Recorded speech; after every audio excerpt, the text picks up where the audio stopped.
everybody. In this bit I'm just dealing with the filter and the pin washers. Alright, so again, straight off the shelf, MIG 10 for 3-tone camo. Yeah, so it's getting there, isn't it, Leopard? And I think this looks kind of cool. And anybody can do this. Alright, so I'm just putting some on the turret. Now, like I say, and I see, look, I decanted some, but do you see, it's starting to get a bit thick.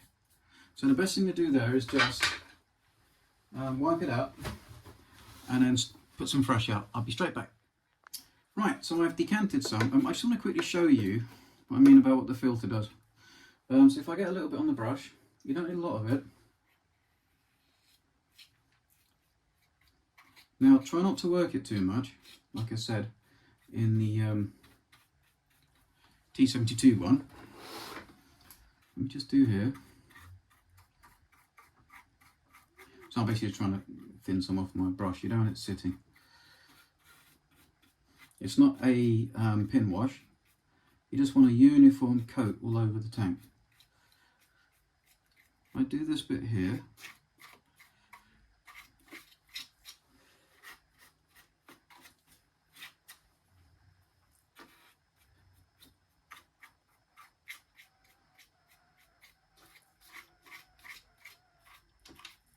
And if anything does start building up too much, it doesn't matter, because you're going to put a pin wash on this as well.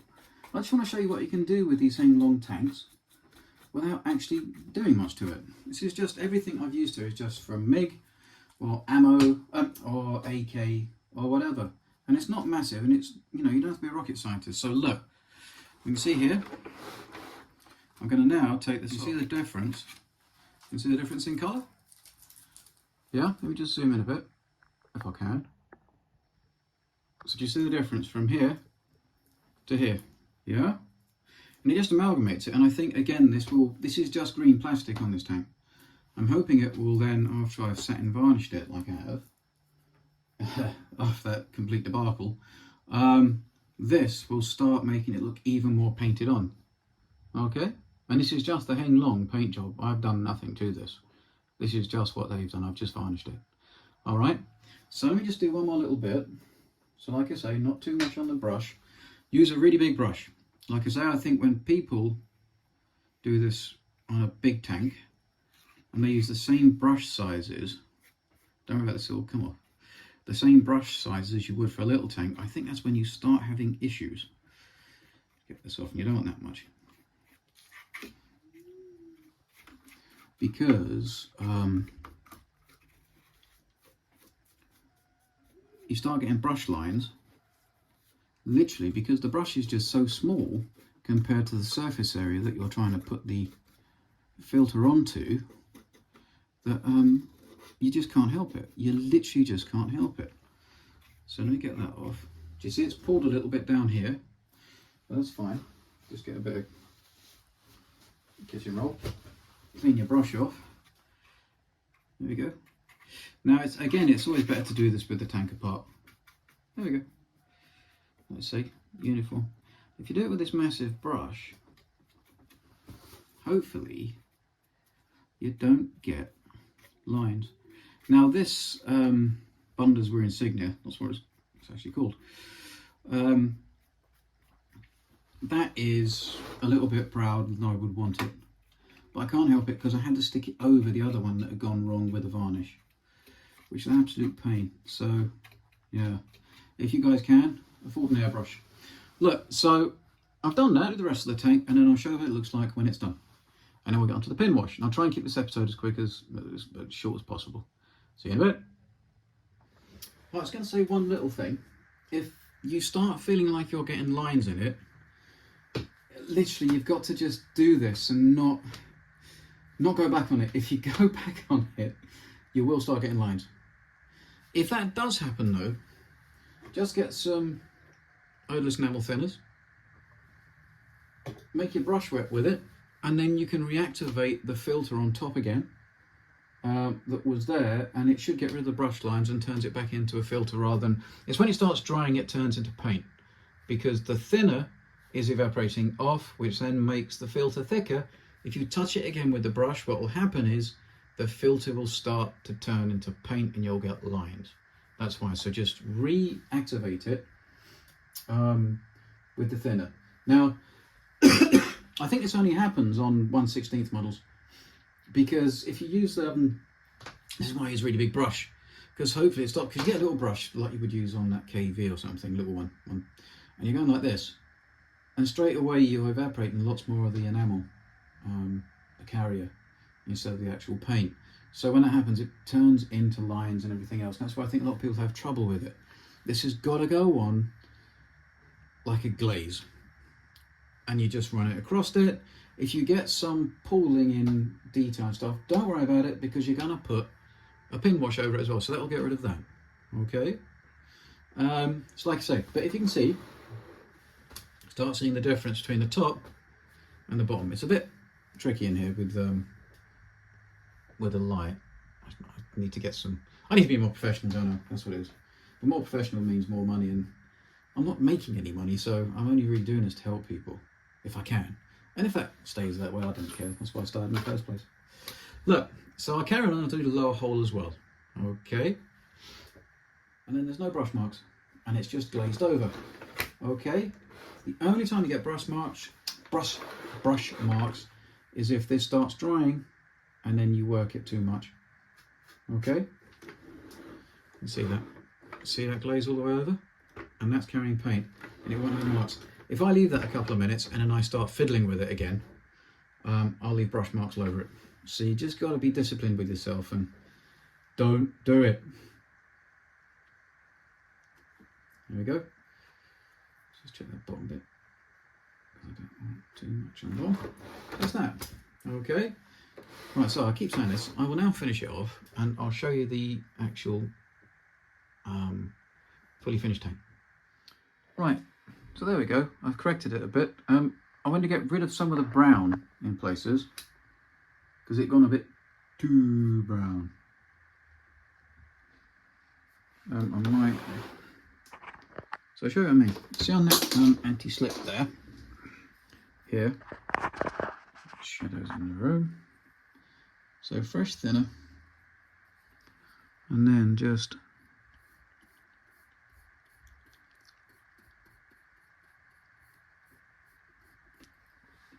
that, and it just tidies it up a smidge. And you can do this for quite a while after. So if you come upstairs about 2 hours later and go, don't quite like that, you can easily correct it. So I'm just taking a bit of the black there, and clean your brush off. There we go. You can see, so I've got it so that black doesn't have so much of a brown effect. Right, that's with the filter on. Don't worry about the brown around the details. As soon as I put the very dark wash on, that'll disappear. All it's done is modulate, hopefully, the colour of the black, brown and the plastic green of the tank, and made it all a bit more homogeneous. You see, this is all the Heng long tank out of the box, and I've just used Camo stuff to go over it to make it look more like a proper tank. The only thing I haven't used Camo is that humbrol satin gloss spray can, which has made this build 10 times harder. So I don't know what to recommend to you guys about using that. The first can went on perfectly. The second can went nuts. So I suppose all I can say is put the first can off, it's fine, then put the decals on. Hi all, I'm just dropping in again from the future. We've been invaded by aliens and they've taken over our government, and everything's working so much better now. Anyway, so yeah, I blue screened. I didn't know what to say to you about the varnish, because this varnish, that can there, it very nearly ruined this. I needed to get another tank to do what I wanted to do in this video. If I was spraying it with an airbrush and everything, it wouldn't be a problem, as I said in one of the other videos. Well, it would be, because I have to do all the working, but it's retrievable. When you're working with a tank where the green colour is the tank, you can't really do much. So every time I was using odourless enamel thinners, which shouldn't have anything to do, they should do nothing to a top coat of acrylic varnish, or, you know, or if I sprayed with my airbrush Tamiya gloss varnish or semi-gloss, they will do nothing. They shouldn't do, because there's two different compounds. You know, you'd have to really work hard. I mean, really work hard to make anything happen. But there was so much overspray of flat out of that can that it went all over the turret. Not the whole, funny enough, because I put some, when I was spraying the stickers on the turret, I didn't want the semi-gloss going on the top of the tools and stuff, so I put kitchen towel down. But I've got overspray all over the top of the turret, but not around here. So when I was putting the filter on, it was picking up micro bits of the overspray and getting in the filter. And I was pulling it off with the filter. And I haven't shown you that because that wouldn't happen to your tank. It shouldn't happen to you ever. It didn't happen on the T72 that I've put filters on and stuff, because I gloss varnished it with Tamiya through my airbrush, you know, or semi-glossed it. So what I'm going to say with this acrylic varnish, if that's the only flipping stuff you can get, make sure you shake it for 10 minutes like I did, and then you test it. You make sure you test it, and then you leave the test piece for 30 minutes. It's big enough to see if it's hazed. If it's hazed and gone all white, it's a bit tricky to see because the light's shining in. If it goes like that, and that's not light shining off that, that's that varnish. The other little square patch is where I corrected it and showed basically how to do it with the gloss varnish, and it has to be from the same company. So if it does that, for God's sake, don't use the can. Go back to your model shop, show them that you sprayed, and they can give you a refund, and then they can have a go at humbrol. So test it first. If it doesn't do that, because the first can I used, it went on perfectly. It's perfect, absolutely perfect. I did nothing different with the second can. If you don't want to chance that, I think MIG does a gloss varnish and a flat varnish in a spray can. I don't think they do semi-gloss. AK do semi-gloss, but I had looked and I can't see anywhere it's in stock, but you must be able to get it somewhere. I don't know about Citadel, because I trust their undercoat, you know, the black Citadel black goes on wonderfully. So if they're like that with those cans, I'm pretty much sure the other cans will be like it too, but I don't know if they do. I'll have a look. I'll put in, if I find them, I'll put all the options in the description. So what you can do, if that, or if you can only get the humbrol, just semi-gloss the whole tank if the can's working all right. If you've got any left, then maybe use it, maybe not. So just to do the stickers then, the vinyl stickers, either get some VMS semi-gloss. I know it says matte, but you can't get it semi-gloss because you can brush this on. Okay, you can brush this on. And just do it over the stickers, and this definitely won't react. You can even use Tamiya semi-gloss or clear to just go over the stickers, but sparingly, because it should be all right, because these are lacquer based, but if it's not being flooded the surface, it should be okay, but I haven't tried it, so I can't tell you. So that's the options. So just try and get either, don't use that on the vinyl stickers, just spray the tank with it if there's anything you can get. And then if you're down your local hobby shop and they only have this, use a bottle of Tamiya gloss or semi-gloss, make sure you shake it, and then paint it on with a brush. Okay? This is all because you haven't got an airbrush. If you had an airbrush, this is just easy. Alright? So it is an investment, but you might not want to invest in that. And I don't blame you, because everything's so damn expensive. Or if you can get your mitts on it, some VMS semi-gloss, because this stuff's really good.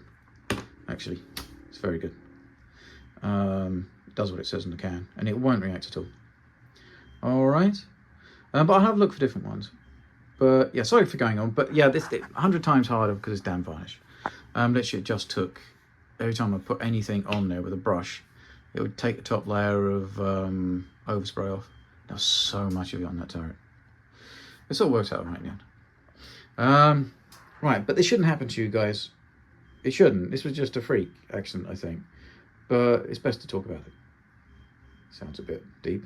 Anyway, Okay, my past self, I'm going to go now. Is that all right? Yes. Good, good, good. Bye. See, like I said, I'm trying to do this without using an airbrush, you see. And with an airbrush, everything is so much easier. It's so much easier because you haven't got to worry about what you're spraying. You can use MIG, you can use VMS, you can use anything. It's not in a can, it's not somebody else has mixed it up in a factory and with you keeping your fingers crossed that they've mixed it up right. So yeah.